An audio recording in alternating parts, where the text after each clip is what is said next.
ಯಾರದು? ಮತ್ತವಳ ತಾಯಿ ಜನಿಸಿದ ಕ್ಷಣ ಇವಳು ನನ್ನ ಮಗಳು ರಾಣಿ. ತುಂಬಾ ಎಮೋಷನಲಿ ಕನೆಕ್ಟ್ ಆಗಿದೆ. ಹ್ಯಾಪಿ ಸಂಕ್ರಾಂತಿ. ದೇವತೆ ನಿಮಗಳಾಗಿ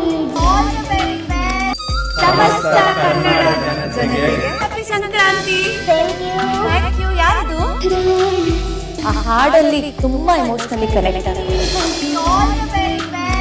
ಸಂಕ್ರಾಂತಿ ಹಬ್ಬದ ಶುಭಾಶಯಗಳು. ನಾನು ಕಾವೇರಿ. ಇವಳು ನನ್ನ ಮಗಳು ರಾಣಿ. ಬಿಗ್ ಬಾಸ್ ಮನೆ ಬಂದು ರಾಣಿ ಮತ್ತವಳ ತಾಯಿ ದೇವತೆ ನಿಮಗಳಾಗಿ ಜನಿಸಿದ ಕ್ಷಣ ಸಂಕ್ರಾಂತಿ ಹಬ್ಬದ ಶುಭಾಶಯಗಳು. ಬಿಗ್ ಬಾಸ್ ಇಂದು ರಾತ್ರಿ 9:30ಕ್ಕೆ. ಯಾರದು? ಮತ್ತವಳ ತಾಯಿ ಜನಿಸಿದ ಕ್ಷಣ ಇವಳು ನನ್ನ ಮಗಳು ರಾಣಿ. ತುಂಬಾ ಎಮೋಷನಲಿ ಕನೆಕ್ಟ್ ಆಗಿದೆ. ದೇವತೆ ನಿಮಗಳಾಗಿ